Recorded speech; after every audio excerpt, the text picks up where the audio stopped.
बढ़ते यहाँ पर देखो, आज आपके सामने मैं दो चीजें कंप्लीट करूंगा। पहली चीज तो ये कि हम लोग कोशिश पूरी करेंगे कि कॉन्स्टिट्यूशन की रेंज को माइंड में सेट कर ले। मैं आपको बार बार एक चीज कह रहा हूं, बार बार आपको एक चीज कह रहा हूं, क्या कि जब तक आप पूरा का पूरा डायग्रामेटिक बॉर्डर नहीं समझोगे ना किसी भी एंगल से, तब तक आपको वो मामला का मामला अधूरा ही दिखेगा। जैसे हम क्रिमिनल प्रोसीजर कोड भी उसी एंगल से देख रहे हैं, बॉर्डर लाइन पे। हम ऑलवेज रिमेंबर, हमेशा ध्यान रखना, मैंने आपको शुरुआत में चाणक्य की कहानी बताई थी ना, चाणक्य चंद्रगुप्त की, कि वो लोग डिस्कशन, एक हमारे को पता नहीं सूर्य वंदना जी हैं, एक वंदना जी आपस में वंदनाएं कर रहे हैं एक दूसरे से। यहाँ फोकस करो, ये काम आएगा अभी यहाँ पर, ठीक है। चलो, तो अब क्या है, तो हमें मतलब क्या करना है, पहले इसका रेंज ऊपरी ऊपरी समझने का मतलब क्या है, पहले आप इसकी रेंज को अच्छे से माइंड में सेट कर लो, ठीक है। और रेंज अगर इसकी पता चल जाए तो फिर हमारा दूसरा स्टेप होगा सब रेंज क्लियर करना, सब रेंज क्लियर करना। और कौन से ऐसे चैप्टर्स हैं जिनका आपस में कनेक्शन होता है, जिनका आपस में लिंक होता है, उनको क्या करना, ऑब्जर्व है जो करना, ठीक है। सर मैं नहीं हूं, कोई नए नहीं हो, कम से कम 18-20 साल पुराने हो आप। कितने? 18-20 साल पुराने हो। सर मैं बैच में नहीं हूं। अच्छा हाँ ठीक है, कोई बात नहीं, नए हो तो क्या हो गया, आराम से समझ में आएगा, टेंशन मत लो, पढ़ो, ऑब्जर्व करो यहाँ पे। हाँ जी, प्रियम्बल, फंडामेंटल राइट और डायरेक्टिव प्रिंसिपल, तीन चीजें आपके सामने। आज सबसे पहले हम क्या करेंगे, एक तो पहले प्रियम्बल को देख लेते हैं। प्रियम्बल के अंदर कुछ वर्ड इस्तेमाल हुए हैं, कुछ शब्द इस्तेमाल हुए हैं, और वही शब्द आपको डायरेक्टिव प्रिंसिपल और फंडामेंटल राइट्स के अंदर भी दिखाई देंगे, ठीक है। उन्हें हमें क्या करना है, वन बाय वन अच्छे से प्रॉपर तरीके से ऑब्जर्व करना है। लेकिन उससे पहले ध्यान रखना, ये डायग्राम, ये वाला मामला आपके पास होना चाहिए। जैसे हमारे संविधान की जो स्ट्रक्चर है वो कुछ इस तरीके से है कि आपका पार्ट फर्स्ट हो गया हमारे पास में, जैसे कि the union and it's territory, union और इट्स टेरिटरी, यानी कि देखो, अब हर चीज को अगर वर्तमान के किसी कनेक्शन से जोड़ा जाए ना, तो वो चीज हमको अच्छे से समझ में आती है। आप सभी को पता है कि Jammu and Kashmir reorganisation bill, Jammu and Kashmir reorganisation bill, जो कि कानून बन गया था 2019 के अंदर, ठीक है। अब इससे पहले हमारी जो इसकी टेरिटरी थी, इसमें नंबर ऑफ स्टेट्स और यूनियन टेरिटरी की संख्या अलग थी। नंबर ऑफ स्टेट और यूनियन टेरिटरी की संख्या जो है वो क्या थी, अलग थी, ठीक है। फिर जम्मू कश्मीर को हमने डिवाइड कर दिया, यूनियन टेरिटरी के अंदर एक स्टेट हमारा कम हो गया, 2 यूनियन टेरिटरी हमारी बढ़ गई, है ना।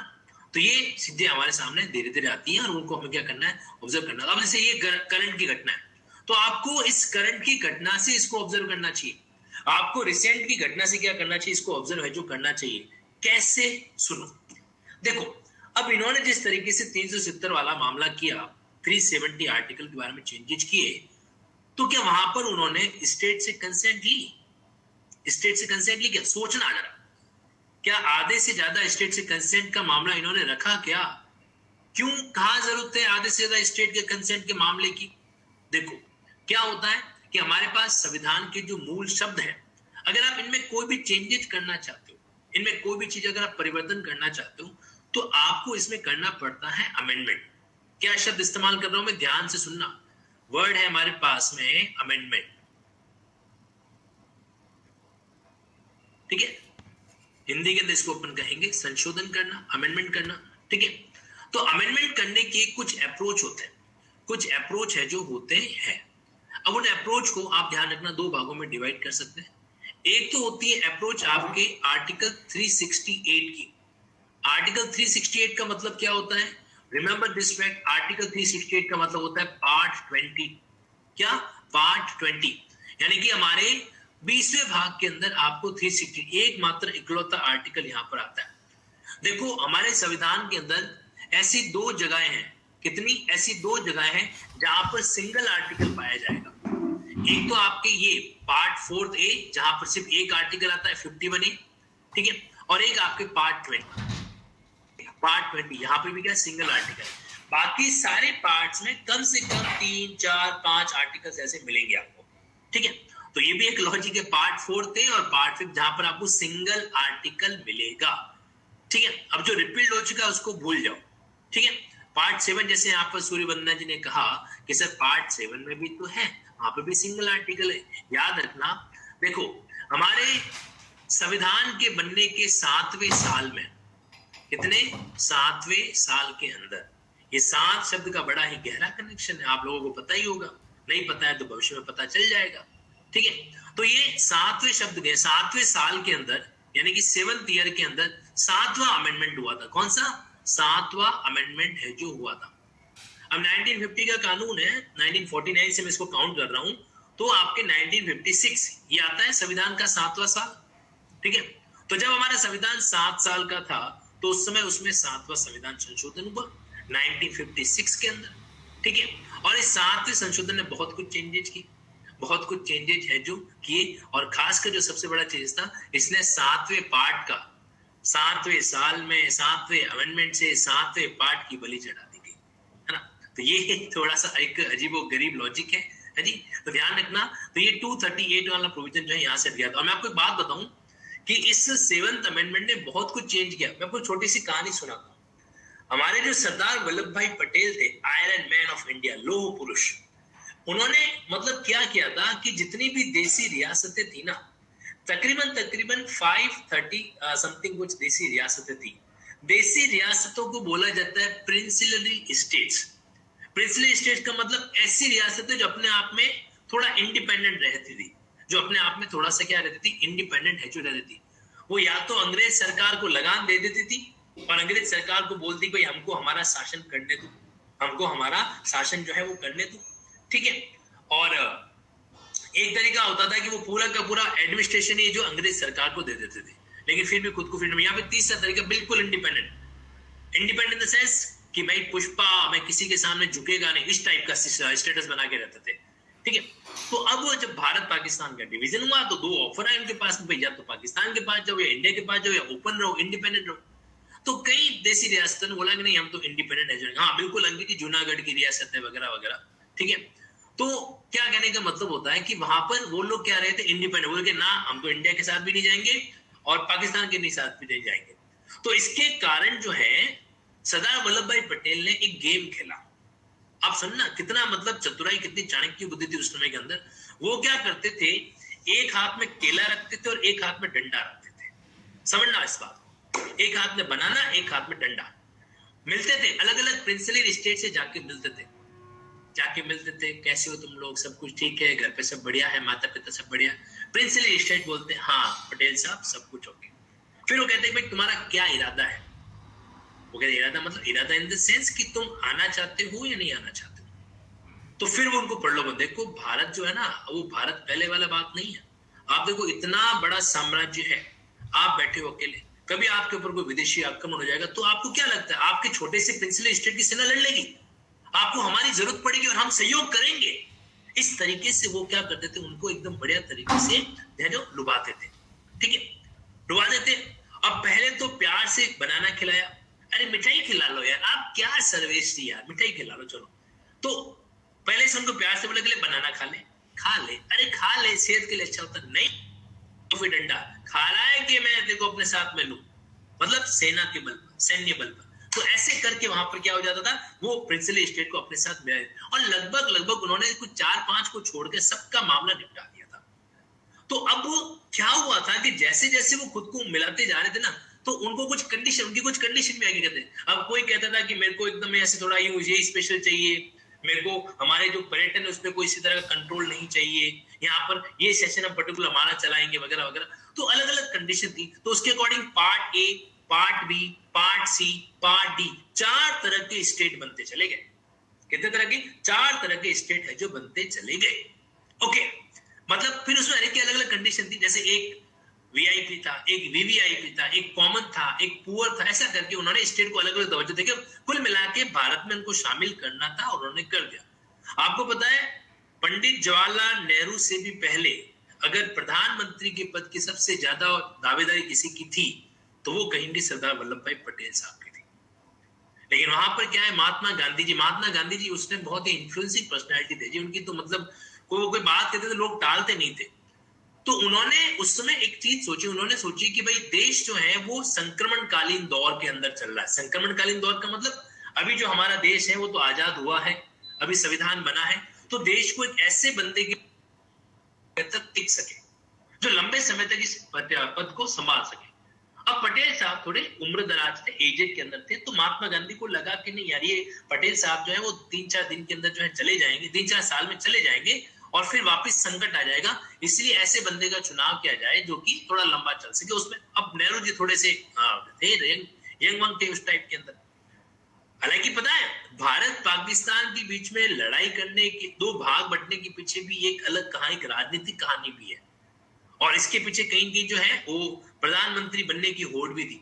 मोहम्मद अली जिन्ना साहब, है ना, उनका ये दायरा था अपने आप में कि कहीं की जो है उनको पीएम बनाना चाहिए अगर नया देश रियासत बनता तो। हालांकि वो शुरू से थोड़े अगेंस्ट में तो थे ही, लेकिन जब पता चला कि भाई अब नेहरू जी ही पीएम बनने वाले, तो उनको लगा कि हमारा भी कुछ लाभ चलेगा वलेगा नहीं, तो फिर उन्होंने सदर रियासत जिनको बुखाया जाता है, वो उन्होंने अपना अलग ही गेम खेला। उन्होंने बोला नहीं, हम तो बस अब अलग पाकिस्तान ही दे दो, हम तो अलग तरीके से ही रहेंगे वगैरह वगैरह।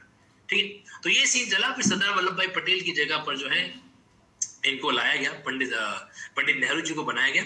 और हुआ भी ऐसा ही, सरदार पटेल जो है समय से पहले चले गए थे, और गांधी जी की सोच एक एंगल से सही भी थी कि संक्रमणकालीन दौर में एक स्थिर नेता चाहिए होता है। आपको पता है, कई बार आपकी डिबेट होता है कि भाई पूर्ण बहुमत की सरकार अच्छी होती है या फिर जो है इस तरीके से गठबंधन की सरकार अच्छी होती है ना। The government of alliance is better or the full majority government is better, ये आपके सामने कई बार ऐसा मामला आता है। ठीक है, तो ऐसे केस में ये कहा जाता है कि पूर्ण बहुमत की जो सरकार होती है, फुल मेजोरिटी की जो गवर्नमेंट होती है, वो लंबे समय तक वो अपने डिसीजन आसानी से फुलफिल करवा पाती है।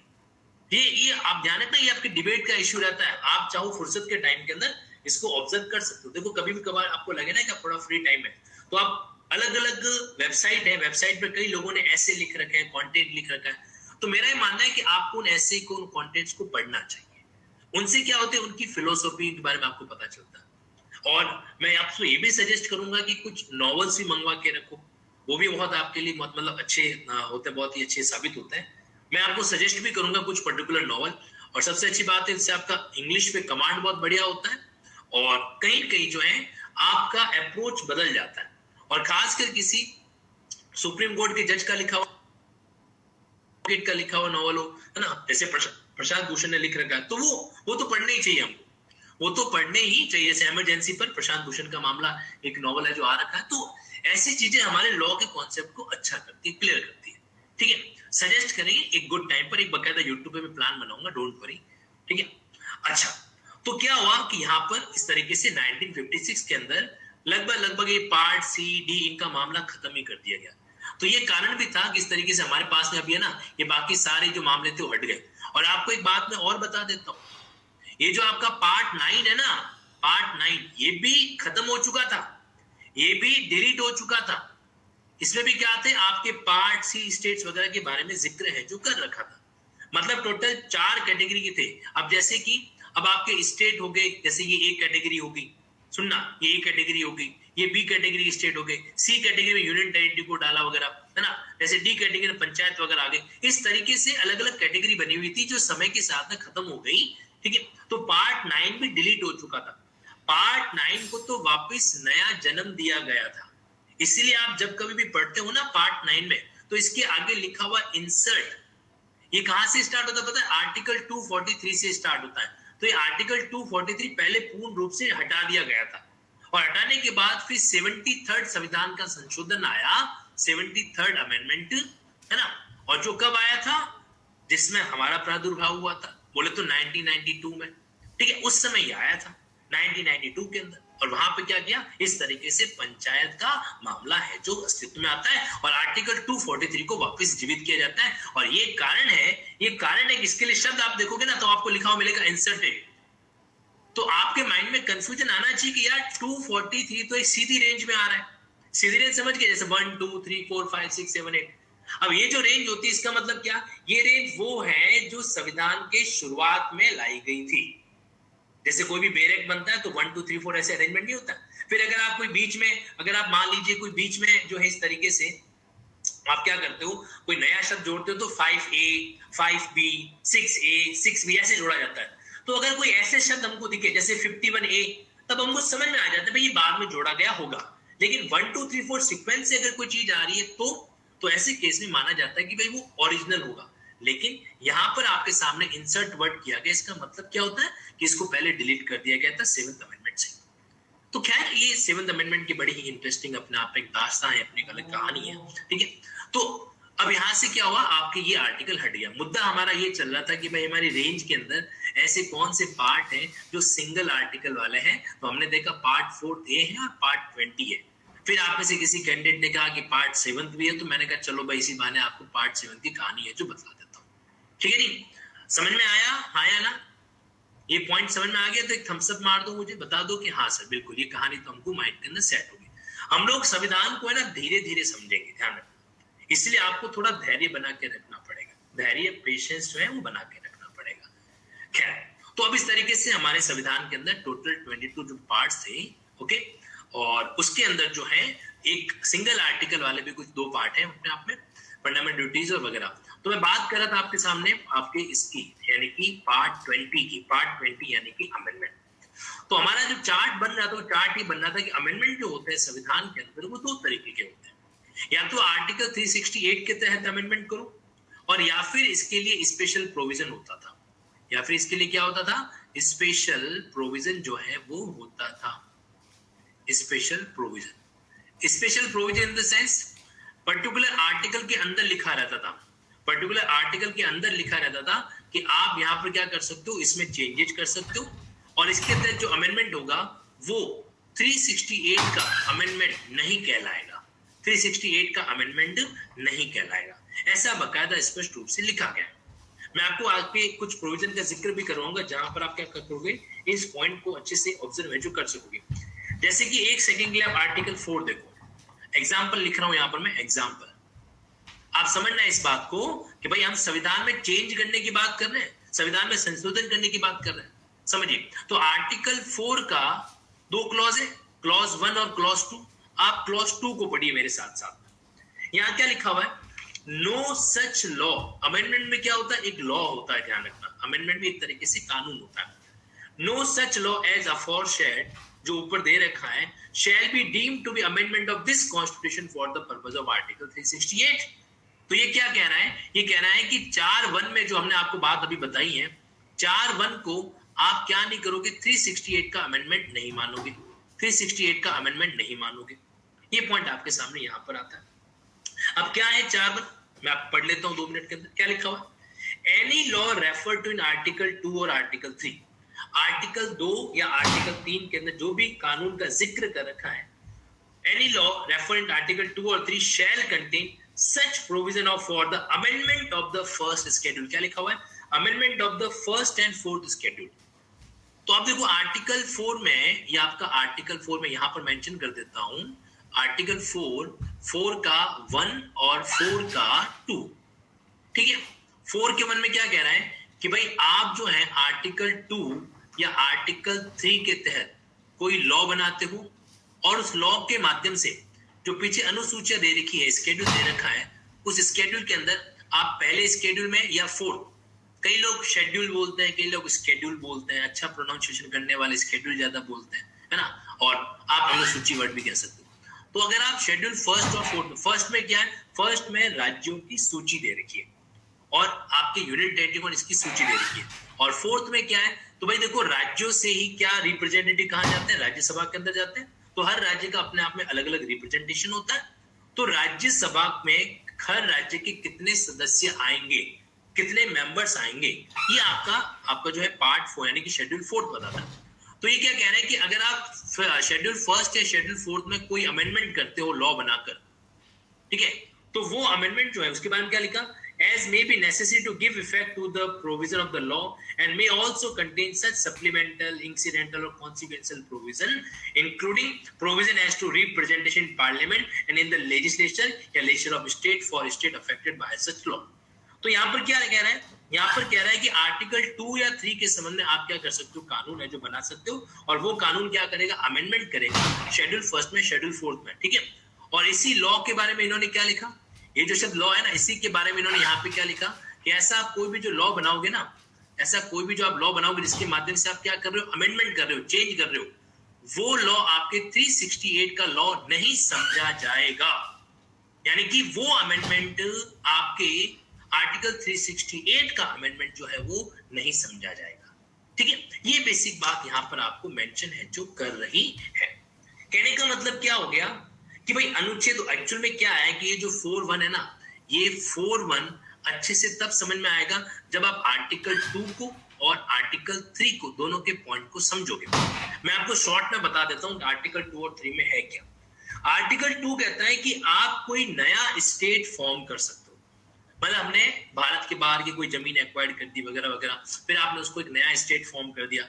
जैसे श्रीलंका बिक रहा है, श्रीलंका की हालत इंसॉल्वेंसी हो रही है, सपोज करो अब इंडिया उसको फंडिंग दे देता है और इंडिया श्रीलंका का पूरा एक्विजिशन ले ले और उसको अपना एक स्टेट बना ले और फिर स्टेट के संबंध में कानून बनाए, तो वो आर्टिकल 2 के तहत बनेगा, यानी कि फॉर्मिंग अ न्यू स्टेट। और एक होता है कि एग्जिस्टिंग स्ट्रक्चर कोई चेंजेज करके नया स्टेट बनाना, किसी स्टेट को खत्म करना, कोई नई यूनियन टेरिटरी बनाना वगैरह वगैरह, तो वो जो पॉइंट आ जाता है वो आपके आर्टिकल 3 में आता है।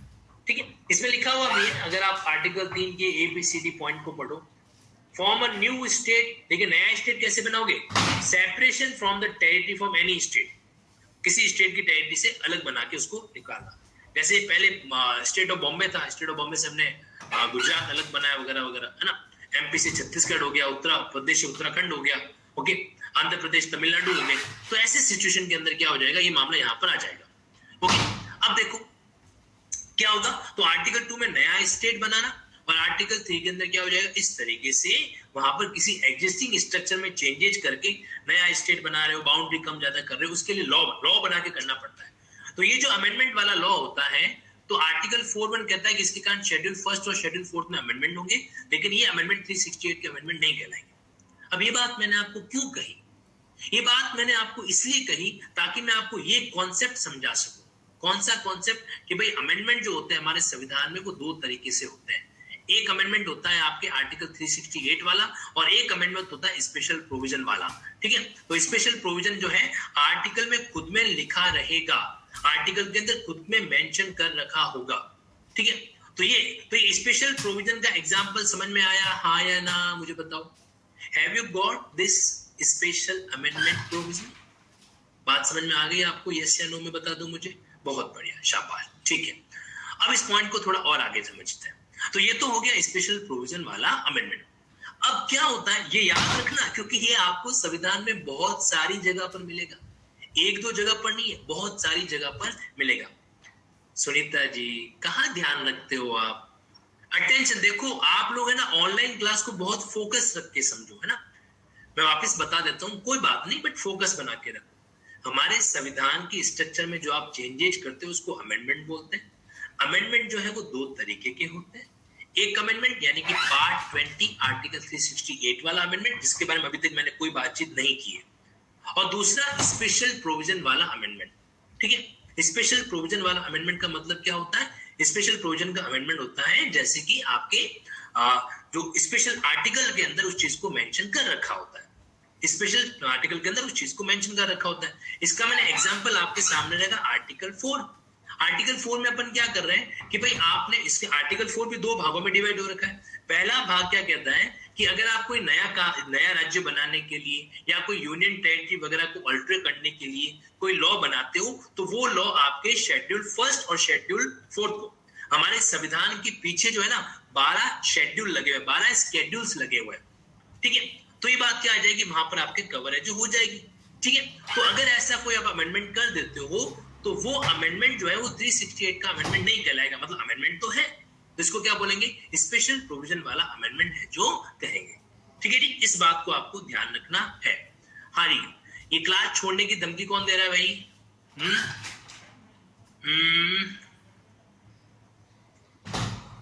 सर आपने ये इंटरव्यू में पूछा था जेलो वाले के अंदर, अब सारे भेद खोल दो यहाँ पर इंटरव्यू के, है जी। चलो नहीं, कोई बात नहीं, क्लास छोड़ना मैं मना नहीं करूंगा, इस बिल्कुल भी मना नहीं करेंगे, लेकिन मेरे ख्याल से हमने इसको डिटेल में चीज ऑब्जर्व की। आप अगर आपका कोई एक्स्ट्रा डाउट होता है तो थोड़ा धीरज रखो भाई, क्लास के एंड में क्लियर होगा। आप सोचते हो कि मैं इमीडिएटली टॉपिक सारा बीच में छोड़ के पहले इस डाउट पे बात करूं, वो कैसे संभव होगा? क्या हम ऑफलाइन क्लास में पढ़ते पढ़ते कभी ऐसा करते हैं कि सर को बोलते सर आप चुप हो जाओ, पहले मेरे वाले डाउट पे बात करनी तो करोगे तो मैं क्लास से बाहर चला जाऊंगा? नहीं करते थे ना, तो ऐसे नहीं करना। डाउट क्या है, अगर ऐसा कुछ पॉइंट है, रिलेवेंट चीज है, पूछ लो। हाँ जी, ओके चलो,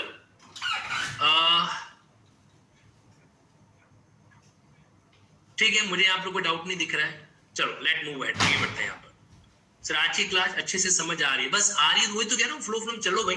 आप लोग है ना थोड़ा सा एक तो नाराजगी मत रखा, देखो आप जज बनने जा रहे हो, आपको आपके कोड के अंदर कई अलग अलग तरह के जो है वो अलग अलग सैंपल देखने को मिलेंगे, ठीक है, इसीलिए आपको थोड़ा धैर्य बना के रखना पड़ेगा। चलो भाई आगे बढ़ते हैं। यहाँ पर नेक्स्ट पॉइंट हमारा, तो अब आप समझो आर्टिकल 368 को।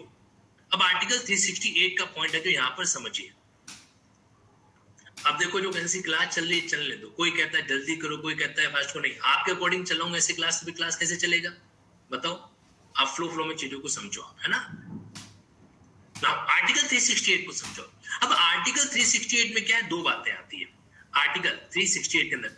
मैं ये एग्जांपल आपको क्यों समझा रहा हूं, क्योंकि मैंने भी आपसे कहा कि किसी भी कानून को समझने के लिए हमको एक प्रैक्टिकल चीज लेना पड़ता है, प्रैक्टिकल चीज है जो लेना पड़ता है। तो मैंने आपके सामने जम्मू एंड कश्मीर का रीऑर्गेनाइजेशन बिल लिया, ठीक है, जम्मू कश्मीर का रीऑर्गेनाइजेशन बिल, ठीक है। अब ये प्रोविजन हमको क्या करना है, कनेक्ट करना है, जिसके माध्यम से हम दो कॉन्सेप्ट को एक साथ समझ सकें। तो यहां पर मैं लिंकिंग कर रहा हूं एक रियल टाइम इवेंट की, ठीक है। अब देखो आर्टिकल 368 में दो तरह की चीजें हमारे सामने आती है। नंबर वन चीज आपके सामने कौन सी होगी उसको ऑब्जर्व करो। यहां पर तो होता है without state amendment, without state मतलब ये जो अमेंडमेंट होते हैं उसमें स्टेट का कोई रोल नहीं है, without state amendment.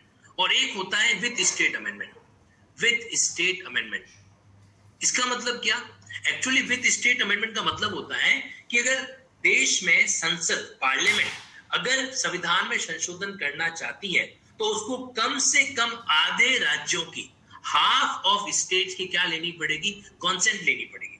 Half of state की कंसेंट है जो लेनी पड़ेगी, इसको बोला जाता है विद स्टेट अमेंडमेंट, ठीक है। कितने की, हाफ ऑफ स्टेट्स। और हाफ ऑफ स्टेट्स अपनी कंसेंट कैसे देंगे, तो उनकी जो विधानसभाएं बनी हुई है ना, विधानसभा, वो विधानसभा क्या करेगी, एक ऐसा रिजोल्यूशन पास करेगी और उसके अकॉर्डिंगली फिर वो अपनी कंसेंट है जो देती है। तो हाफ ऑफ स्टेट की कंसेंट मिल जाए तो ये तो होता है विद स्टेट वाले अमेंडमेंट। और विदाउट स्टेट में जैसा मैंने आपको कहा कि वहां पर स्टेट का कोई लेना देना नहीं है। पार्लियामेंट के जो दोनों हाउस है ना, पार्लियामेंट के जो दोनों हाउस है, कौन से, हाउस ऑफ पीपल और काउंसिल ऑफ स्टेट, ये दोनों हाउस मिलके क्या कर लेंगे, ये दोनों हाउस मिलके अपना है जो रिजोल्यूशन पास करा के प्रेसिडेंट से असेंड करा देंगे और वो अमेंडमेंट पास हो जाएगा। सिंपल और सरल भाषा में आपको ये बात समझ में आ गई।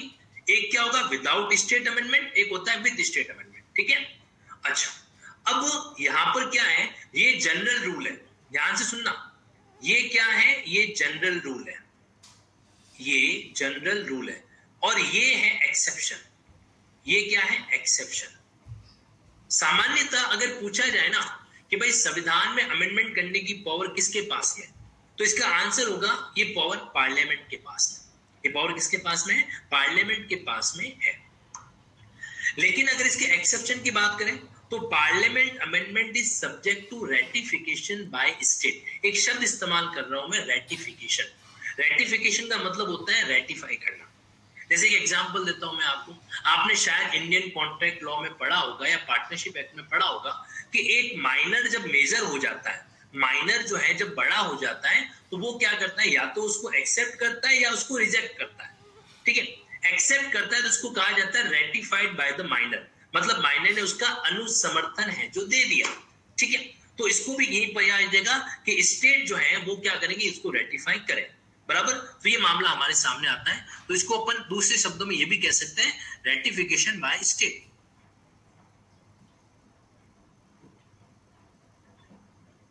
रेटिफिकेशन बाय स्टेट, ध्यान रखना, इट्स नॉट रेक्टिफिकेशन। रेक्टिफिकेशन अलग हो जाता है। रेक्टिफिकेशन का मतलब होता है उसके अंदर चेंजेस करना, अमेंडमेंट का पर्यायवाची होता है रेक्टिफिकेशन। यहाँ पे बात करें रेटिफिकेशन, RATI का वर्ड यहाँ पे यूज करें, बाय स्टेट, ठीक है। ध्यान रखना, इसको आप रेक्टिफाई मत लेना, रेक्टिफाई अलग होता है, रेक्टिफाई अलग होता है। सर इतना तो पता है, अच्छा तो ठीक है, मुझे लगा क्या पता, शायद नहीं पता हो। हाँ जी, तो ये 368 के अंदर दो तरह के अमेंडमेंट आते हैं। अच्छा अब मैंने ये क्या कहा कि यहाँ पर एक्सेप्शन है, तो एक्सेप्शन का मतलब क्या हुआ, यहाँ पर आपको एक लिस्ट मिलेगी, यहाँ पर आपको एक लिस्ट मिलेगी, उस लिस्ट में आपको कुछ पर्टिकुलर आर्टिकल दे रखे हैं, कुछ पर्टिकुलर आर्टिकल दे रखे हैं। जैसे एग्जाम्पल के तौर पर ऐसे आर्टिकल जहां पर स्टेट का इंटरेस्ट होता है। जैसे कॉन्करेंट लिस्ट, क्या स्टेट का इंटरेस्ट है? बिल्कुल है। जैसे कि प्रेसिडेंट का इलेक्शन, क्या स्टेट का इंटरेस्ट है? बिल्कुल है, क्योंकि प्रेसिडेंट के इलेक्शन में राज्य के विधानसभा सदस्य भी पार्टिसिपेट करते हैं। राज्यसभा के, राज्य के स्टेट की लेजिस्लेटिव असेंबली के मेंबर्स भी क्या करते हैं? पार्टिसिपेट करते हैं। तो बिल्कुल इंटरेस्ट है ना। तो आपके सामने ऐसी कोई लिस्ट आएगी जहां पर स्टेट का इंटरेस्ट होता है, ठीक है ना। तो अगर आप उसमें किसी तरह का चेंजेस करते हो तो वो स्टेट के द्वारा रेटिफिकेशन होना चाहिए। मैं आपको एकदम इसका ताजा एग्जांपल दे दूं, बिल्कुल ताजा एग्जांपल, एकदम आप समझ लो कि फ्रेश, इतना फ्रेश कि हाथ में लोगे तो एकदम गर्मा गर्म हाथ भी आपके जल सकते हैं। चलिए देखो, हमारे पास में एक प्रोविजन है कोऑपरेटिव सोसाइटी का।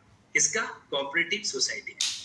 अभी कोऑपरेटिव सोसाइटी के प्रोविजन को लेकर बहुत ही उथल पुथल हुआ है अभी हाल ही रिसेंट के अंदर। पता है किन किन को पता है? बताओ भाई, क्या हुआ था अभी कोऑपरेटिव सोसाइटी को लेकर? सुप्रीम कोर्ट ने कुछ गड़बड़ कर दी, बताओ, कुछ असंवैधानिक कर दिया था। वो मामला किसी को पता है क्या? हमारे संविधान के अंदर एक पार्ट है, पार्ट 9B। क्या नाम है? Part 9B। एक केस आया, बिल्कुल अभी एकदम लेटेस्ट केस है, 2021 का केस है ये, ठीक है, जुलाई 2021 का। मैं आपको बताता हूं इसका एग्जांपल। 20 जुलाई 20 जुलाई 2021 सुप्रीम कोर्ट ने एक निर्णय आया कि भारत संघ यानी कि union of India versus Rajendra Shah. इस मामले में ये हुआ कि एक्चुअल में 97 का जो अमेंडमेंट आया था, 97 का अमेंडमेंट यानी कि जो कोऑपरेटिव सोसाइटी का अमेंडमेंट आया था 2011 के अंदर, कब आ रखा था? 2011 के अंदर।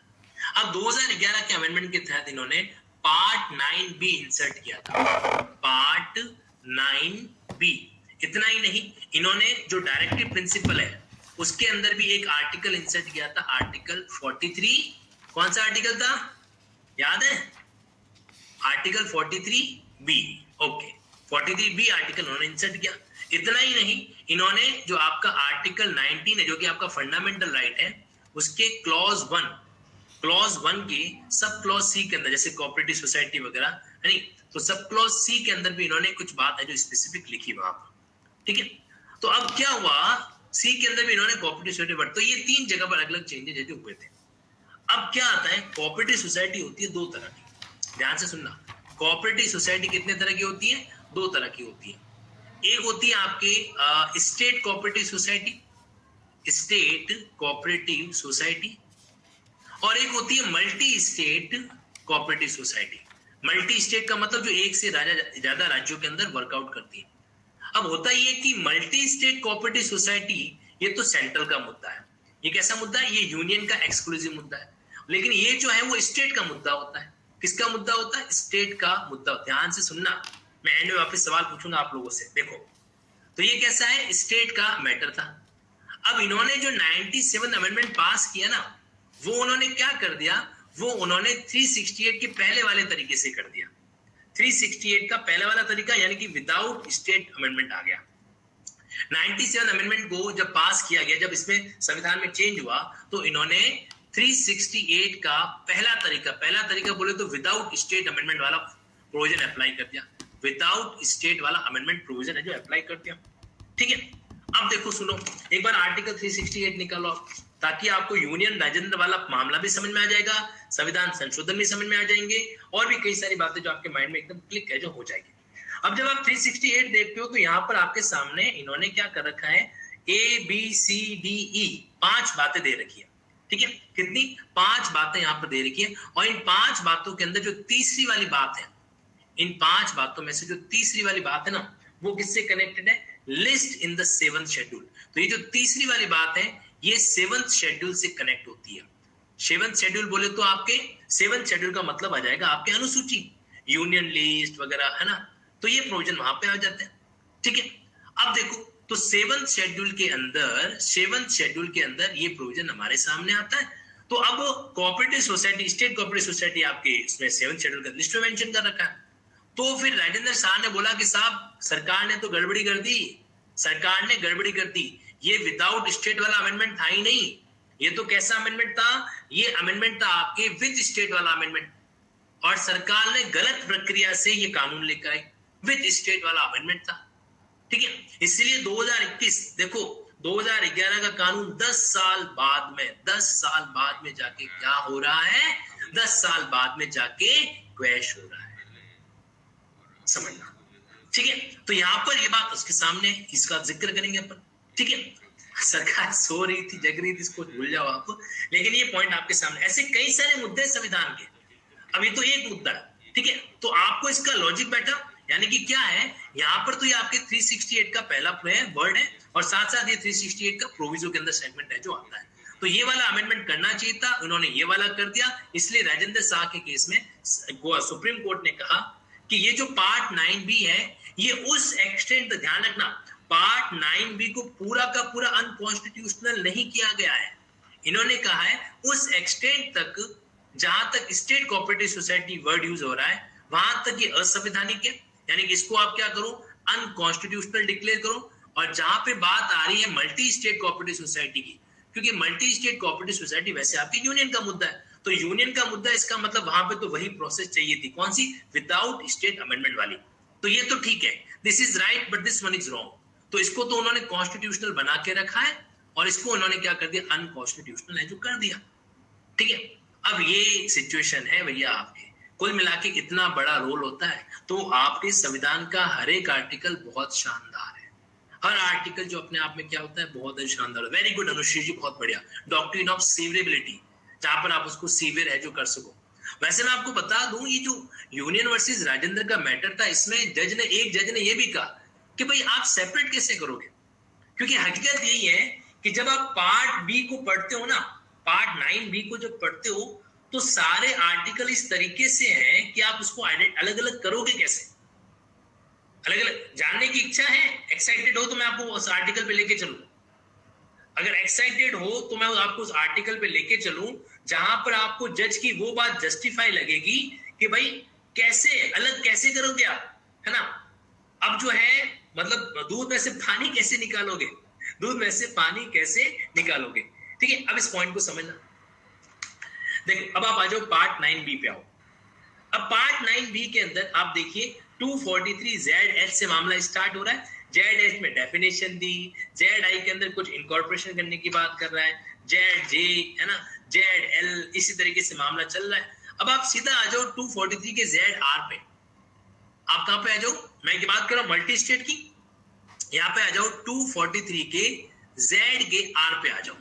अब इस पॉइंट को समझो आप, यहां पे क्या लिखा हुआ है, 243 के ZR में लिखा हुआ है application to multi state cooperative society, है ना, मतलब इसको जो है हम क्या करेंगे, मल्टी स्टेट कोऑपरेटिव सोसाइटी में लागू करेंगे। अंदर क्या लिखा हुआ है, the provision of this part, कौन सा पार्ट, पार्ट 9B, यानी कि 243 ZH से लेकर ZT तक।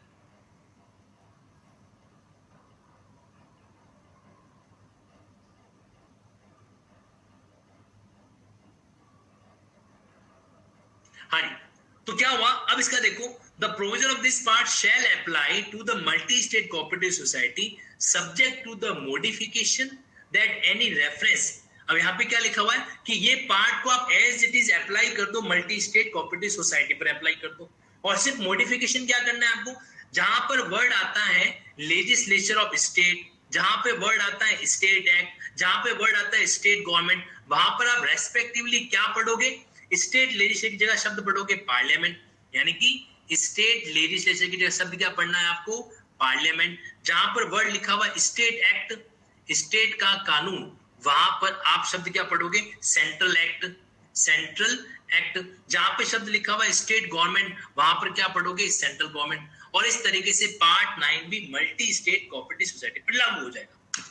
अब मुझे बताओ, ये जो आपने ZR पढ़ा है, ये जो आपने आर्टिकल ZR पढ़ा है, इसको पढ़ने के बाद आपको क्या लग रहा है कि ये जो राजेंद्र सिंह वाला जजमेंट है, कहां गया, हाँ, ये राजेंद्र सिंह वाला जो जजमेंट है, इसके प्रभाव स्वरूप पार्ट 9B की भाषा को वाकई में डिलीट किया जाएगा क्या, पार्ट 9B को हटाया जाएगा संविधान से?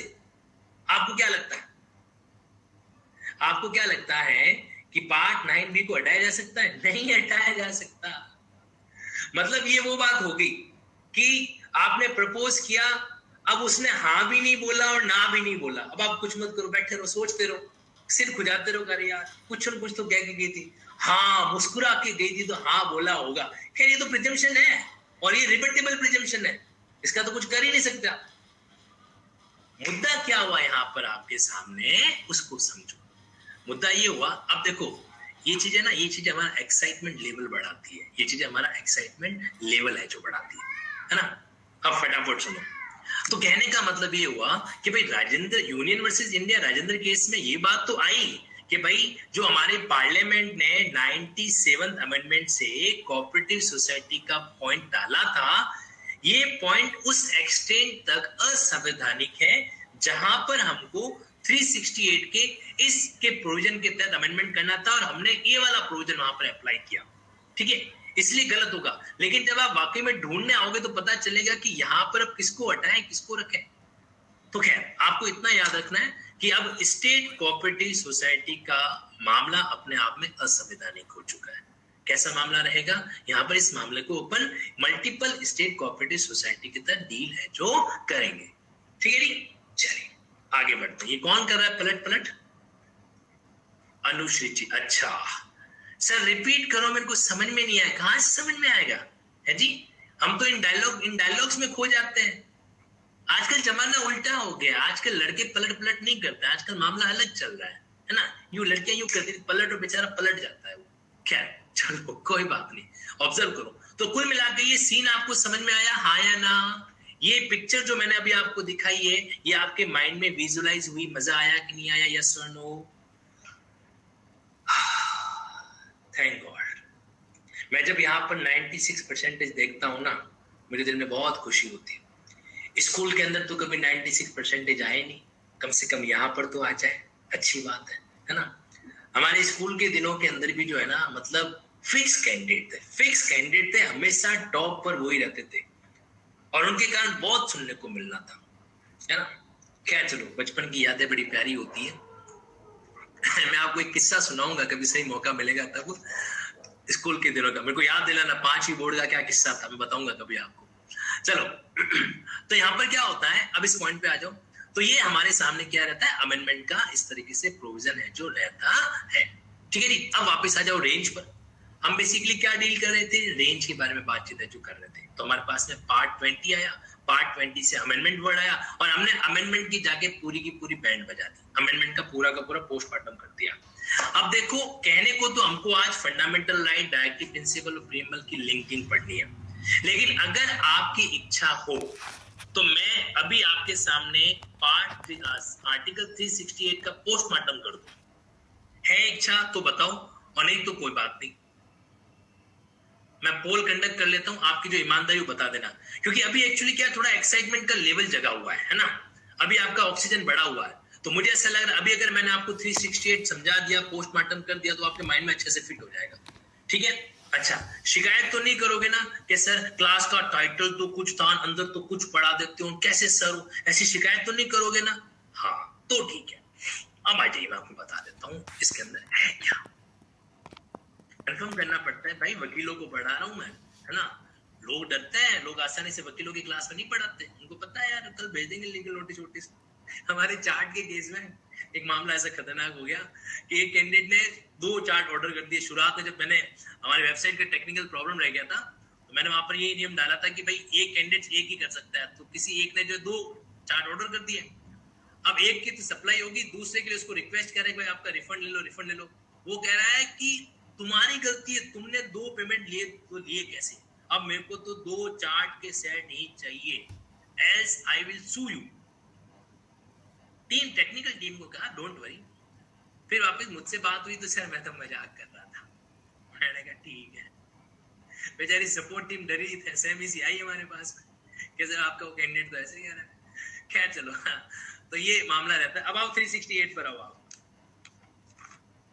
इसलिए वकीलों से दुनिया डरती है। Next point. हाँ तो हमारा ही शिष्य था, इसीलिए तो मान गया ना। इसीलिए जैसे ही फोन उठाया, बात किया, तो कि सर मैं तो मजाक कर रहा था। सब मजाक किया मत करो, ठीक है।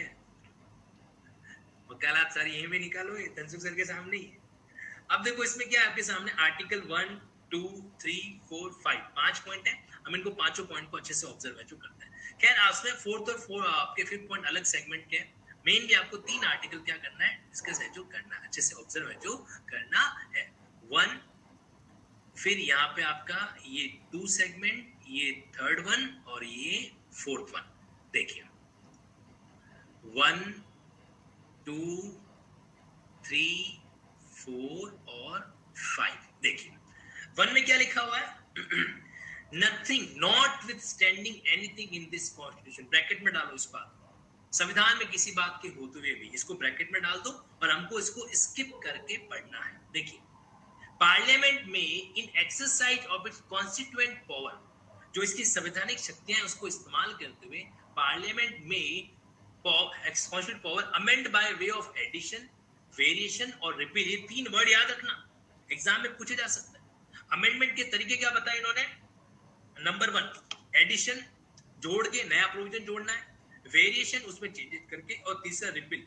सर चौथा तरीका कौन सा होता है, वो मुझे नहीं पता चौथा तरीका कौन सा होता है, एग्जाम में पूछा जा सकता है अमेंडमेंट के 3 तरीके कौन से, तो ये 3 में से एक तरीका हो सकता है। एक सेकेंड,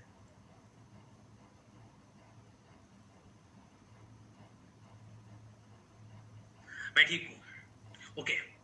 तो यहां पर क्या आ जाएगा, 3 तरीके आपको याद रखने, एडिशन, वेरिएशन और रिपील। यानी कि आप क्या कर सकते हो उसके अंदर जो है परिवर्धन कर सकते हो, हिंदी मीडियम वाले ध्यान दे देना, परिवर्धन कर सकते हो, परिवर्तन कर सकते हो, निरसन कर सकते हो। तुम्हारी क्या है हिंदी मीडियम आधी बैंड तो ऐसे शब्द बजा देते हैं, क्या कर रहे हो कि सर परिवर्धन कर रहे हैं, हम हमारे ज्ञान का परिवर्तन कर रहे हैं। खैर चलो जो भी है, तो यहाँ पर क्या है, यहाँ पर बात आती है कि पार्लियामेंट के पास में पावर है, पार्लियामेंट के पास में पावर है कि वो क्या करेगी, नंबर 1 वो ऐड कर सकती है, डेल्टा कर सकती है। डेल्टा का मतलब मैंने शुरुआत में समझाया था, याद है ना, मैथमेटिक्स के फॉर्मूले बताया था ना, ठीक है, ओके। ऐड कर सकती है, डेल्टा कर सकती है, और साथ साथ में यहाँ पे क्या कर सकती है, रिपील कर सकती है, यानी कि इसको लेस कर सकती है। ठीक है, तो बोले तो इन साइन को और भी अच्छे से इस तरह इस्तेमाल करो, पूरी की पूरी मैथ्स की भाषा इस्तेमाल करो, तो it will be like that, plus delta और माइनस। अब समझ जाना, ठीक है, हमारे नोट से तो डॉक्टर की भाषा के है ना, किसी और को तो समझ में ही नहीं आएंगे। तो डेल्टा प्लस डेल्टा और माइनस, यानी कि ऐड कर सकता है, परिवर्तन कर सकता है, और साथ ही साथ में चेंज कर सकता है। हाँ जी, भूल गए थे डेल्टा का मतलब, अब याद कर लो। ठीक है सर, ये तो त्रिभुज है, अरे भोले नाम की जीव डेल्टा ही है। ठीक है, चलो अब सेकेंड वाले पॉइंट पे आओ, an amendment of this constitution. अब देखो आपको ये जो सब आर्टिकल 2 है, इसको मैं 2 भागों में डिवाइड कर रहा हूँ, 2 भागों में डिवाइड कर रहा हूँ। ठीक है, यहां पर इसको जनरल रूल लिख लूंगा मैं, जनरल रूल, और दूसरा क्या आ जाएगा यहाँ पर, इसका प्रोविजो, इसका प्रोविजो। ठीक है, अनुश्री जी आपके पर्स में 2000 के नोट है, 2000 की नोट अचानक आपने गायब कर दी है, तो आपने 2000 की नोट रिपील कर दी है। समझ गए रिपील का मतलब, गायब हो जाना। ठीक है, चल आगे बढ़ते हैं। यहाँ पर क्या आएगा, जनरल रूल। अभी जनरल रूल को समझो, नहीं 2000 के नोट से इंसान अच्छे से समझता है, मैं सच कह रहा हूँ, पिंक नोट से इंसान बहुत अच्छे से समझता है। अब देखना अनुश्री भी कमेंट करके बता देंगे, हाँ सर मेरे को समझ में आ गया। नेक्स्ट पॉइंट देखो, यहाँ पर क्या वर्ड आ रहा है, ऑब्जर्व करो यहाँ पे, an amendment of this constitution may be initiated only by the introduction of a bill। आपको क्या करना पड़ेगा, एक बिल इंट्रोड्यूस करना पड़ेगा for the purpose in either house of parliament. तो आप अमेंडमेंट कैसे करोगे, नंबर 1 आपको एक बिल इंट्रोड्यूस करना है, आपको जो बिल है वो लेके आना है कहां पर, या तो हाउस ऑफ पीपल के अंदर या काउंसिल ऑफ स्टेट में। ये शॉर्टकट मैंने आपको शुरुआत में बताए थे, हाउस ऑफ पीपल और दूसरा आपके काउंसिल ऑफ स्टेट। ठीक है, and when the bill is passed in each house by a majority of total membership, और ये पेज ये तो आपने इंट्रोड्यूस किया, साथ ही साथ ये बिल क्या होना चाहिए, पास होना चाहिए, और पास भी कौन सी मेजोरिटी के साथ में होना चाहिए, majority of total member of that house plus majority of not less than 2/3। देखो अभी के लिए आप इसको समझ लो, बाकी मैं इसको आपको डिटेल में बताऊंगा कि भाई टोटल मेंबरशिप की जो मेजोरिटी आपको चाहिए, total membership plus 2/3 member present in voting. मैं इसको आपको लेटर स्टेज में इसको क्लियर करूंगा। ठीक है, इसको मैं फिलहाल नाम दे रहा हूं simple majority, 2/3 simple majority. Okay, तो टोटल मेंबरशिप की मेजोरिटी प्लस ये, मैं फिर से कह रहा हूं, इस टर्म को मैं आपको अलग से एक्सप्लेन करूंगा, मतलब ये क्या होगा, it shall be presented to the president who shall give assent, और प्लस इसमें क्या जुड़ जाएगी, राष्ट्रपति महोदय जो है वो क्या कर देंगे, अपनी असेंट है जो दे देंगे। राष्ट्रपति महोदय अपनी क्या कर देंगे, असेंट दे देंगे, तो ये अमेंडमेंट पास हुआ माना जाएगा। तो ये अमेंडमेंट क्या हो जाएगा, पास हुआ माना जाएगा। ठीक है, अब बात करते हैं इस प्रोविजो की। अब इस प्रोविजो के अंदर जो पॉइंट मैं ऊपर लिख रहा हूँ, यहाँ पर शॉर्टकट में मेंशन कर रहा हूँ, यहाँ पर आपको लिखा हुआ है कि अगर ये amendment A B C D E clause के अकॉर्डिंग है, यानी कि आपके अगर ए से लगाकर ए बी सी डी ई ये ऐसे किसी मैटर के संबंधित में है, तो उस केस में ध्यान रखना पड़ेगा आपको, क्या ध्यान रखना पड़ेगा कि आपको ये पॉइंट में द अमेंडमेंट शैल आल्सो, ये 5 पॉइंट को एक बार के लिए भूल जाओ, नीचे की प्रक्रिया को समझो। The amendment shell also, word क्या लिखा हुआ है, शैल आल्सो। शैल आल्सो का मतलब ये प्रोसेस तो फॉलो करेंगे, मतलब सपोज को इस प्रोसेस को मैं नाम दे देता हूं अल्फा, ठीक है, अल्फा प्रोसेस मैंने नाम दे दिया, तो इसको तो फॉलो करेंगे अपन अल्फा को, प्लस साथ ही साथ में आपको एक और चीज ध्यान में रखनी पड़ेगी, ये अल्फा का मैं साइन लगा देता हूं वरना भूल जाओगे बात, ठीक है, ये अल्फा का साइन यहां से यहां तक, ओके। अल्फा का मतलब ये जो प्रोसेस है उसके बारे में बात है जो मैं कर रहा हूं। इसके साथ साथ आपको क्या करना पड़ेगा, shall also required to be ratified by the legislature of not less than 1/2 of the states, मतलब आधे से ज्यादा राज्यों के लिए कम से कम 50% प्लस राज्यों के द्वारा वो क्या होना चाहिए, अमेंड होना चाहिए। 50% स्टेट और मोर, 50% और मोर, वो क्या हो जाना चाहिए, रेटिफाई है जो होना चाहिए, यानी कि स्वीकार किया जाना चाहिए। ये बात यहाँ पर आपके साथ में आ रही है, तब जाके वो माना जाएगा कि वो बिल है जो पास हुआ है। ठीक है, अच्छा, ये पॉइंट आपके सामने आ गया। अब आगे क्या लिखा हुआ है, आगे अब देखो ये ए बी सी डी इन क्लॉज को भी अपन याद करेंगे, चिंता मत करो, अभी करते हैं, पहले आगे के पॉइंट को समझो। Nothing in article 13 shall apply to amendment, article 13 की जो कोई भी बात हो यहाँ पर अप्लाई नहीं होगी, आर्टिकल 13 की बात इस केस में अप्लाई नहीं होगी। आर्टिकल 13 वही था कि फंडामेंटल राइट को अगर आप वॉयलेट कर रहे हो तो ये प्रोविजन जो है वहां पर एप्लीकेबल नहीं होगा, मतलब वो वॉइड हो जाता है ना, वो कह रहा है यहाँ पर ये बात लागू नहीं होगा। इनडायरेक्टली जुडिशियल रिव्यू, बिल्कुल दिव्या जी, जुडिशियल रिव्यू। अब क्लॉज 4 को समझो, नो अमेंडमेंट ऑफ दिस, देखो इसको लेकर बहुत विवाद हो रखा है, ये जो क्लॉज 4 और जो 5 जोड़े गए थे ना, इनको लेकर बहुत ही विवाद है जो हुआ था। मैं इस विवाद की पूरी कहानी समझाऊंगा आपको किसी दिन, है ना।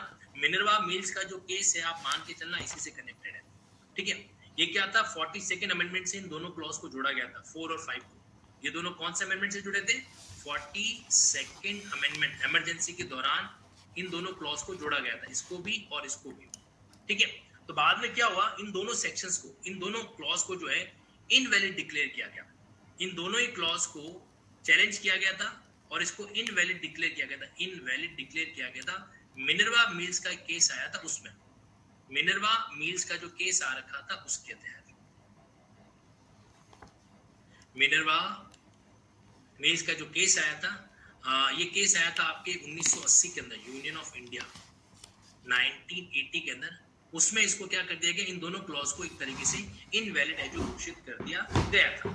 और ये दोनों क्लॉज क्या क्या रहते, सुन लो एक बार, no amendment of this constitution including provision of part third को भी शामिल करते हुए, made or purporting to have been made under this article, चाहे वो whether before after the section 55, मतलब इस 42nd अमेंडमेंट से पहले हो, ठीक है, उसको आप चैलेंज नहीं कर सकते।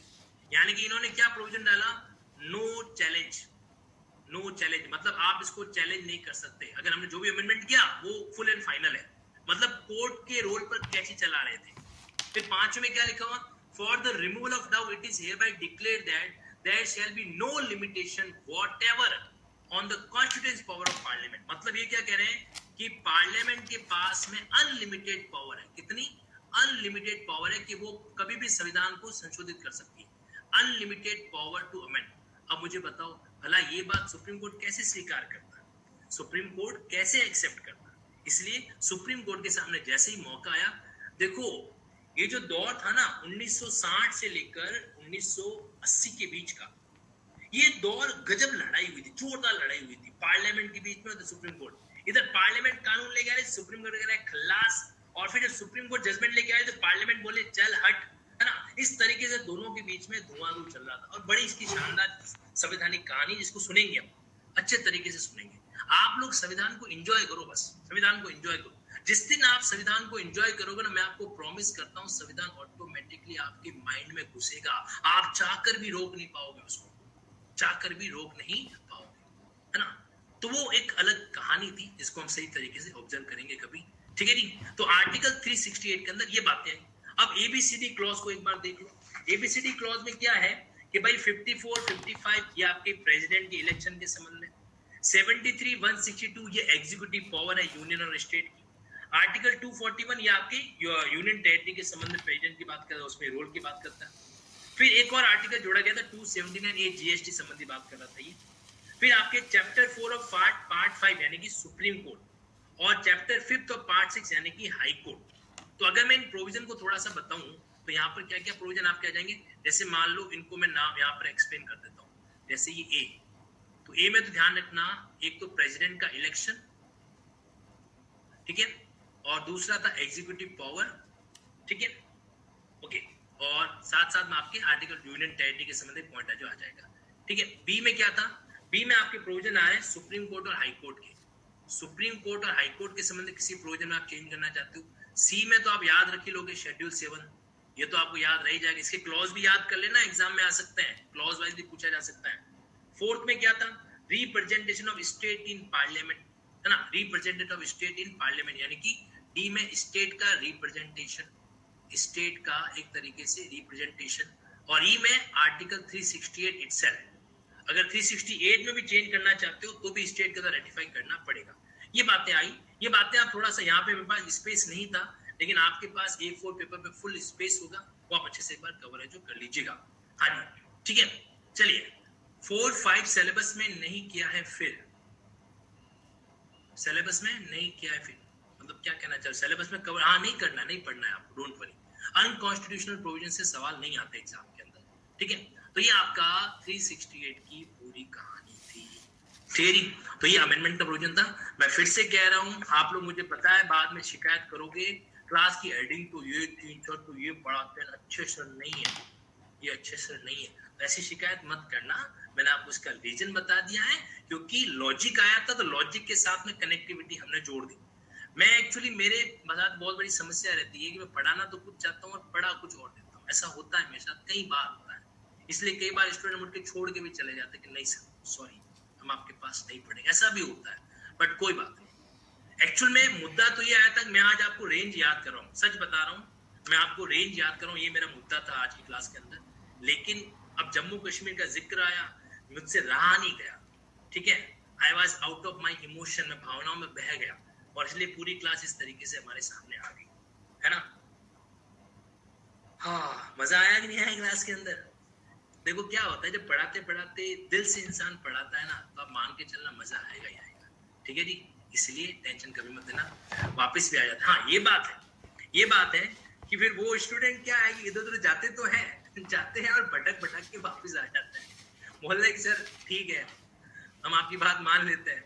अब अंदर तो ऐसा है कि जाके पूरे क्या बोलते उसको बजीड़े खा के आए दूसरी जगह पर, फिर बोले नहीं सर आपकी बात ठीक है मान लेते हैं, चलो कोई नहीं, जोक्स ऑफ पार्ट, लेकिन आ जाता है, वापस आ जाता है। ये ऊपर वाले का आशीर्वाद रहा है कि आज तक कोई छोड़ के नहीं गया है। हाँ पता नहीं आज कैसे कोई कैंडिडेट छोड़ के चला गया, बड़ा दिल दुखा मेरा। कौन छोड़ के गया था आज, क्या नाम था, नहीं जाना चाहिए था उनको, दिल दुखा। चलिए कोई बात नहीं। वंदना जी तो क्लास में बैठे हैं, ये तो मैसेज कर रहे हैं अभी, वंदना जी क्लास में हो ना, ये तो नहीं लिखा है, ये तो है ही पे क्लास में, यानी कि कोई नहीं गया है, रिकॉर्ड बराबर है, रिकॉर्ड कायम, अंधेरा कायम रहे। चलो जी, तो अब आप लोग कल एक काम करना, आपका एक काम है, देखो कल क्लास हो भी सकती है नहीं भी हो सकती है, और हो सकता है कि कल की क्लास में आज शाम को भी ले लूं या कल सुबह जल्दी ले लूं, तो थोड़ा सा आपसे मेरा निवेदन है आप एक बार ऐप खोल के देख लेना, ठीक है जी। चलो तो ये आप एक बार बात ऐप खोल के देखना। वंदना जी रेज हैंड करो, वंदना जी रेज हैंड कीजिए। आखिर आपके मन में सवाल आया तो आया कैसे, आया कैसे, छोड़ने की बात करी तो करी कैसे। हाय वंदना जी कहाँ से हो? हेलो। हाँ जी कहाँ से हो? हेलो वंदना जी आवाज आ रही है? हाँ सर अभी आपकी आवाज आ रही है, आपको आ रही मेरी आवाज? परफेक्ट। कहाँ से हो आप? गुड मॉर्निंग, मैं उत्तर प्रदेश से हूँ, मेरठ से। और क्लास क्यों छोड़ रहे थे? सर एक्चुअली क्या नेट इश्यू भी होता है इधर थोड़ा सा, वैसे मैं आपके रिकॉर्डेड क्लास ही देखती हूँ, लाइव क्लास का सौभाग्य बड़ा कम है आपके, और इसीलिए मैं ये सोच रही थी कि मैं मेरी बात आप सुन लें, उसके बाद नहीं तो फिर क्या इशू होने लगता है, फिर दूसरों को भी प्रॉब्लम होता है। मैं लास्ट 1 मंथ से ट्राई कर रही हूँ आपसे बात करने के लिए सर। तो ये आपने मतलब ये पीछे वाला रास्ता आजमाया था मैं बोलूंगा परेशान में कि सर मैं छोड़ के जा रही हूँ तो सर फिर मेरी बात सुनेंगे ही सुनेंगे, ऐसा था क्या? नहीं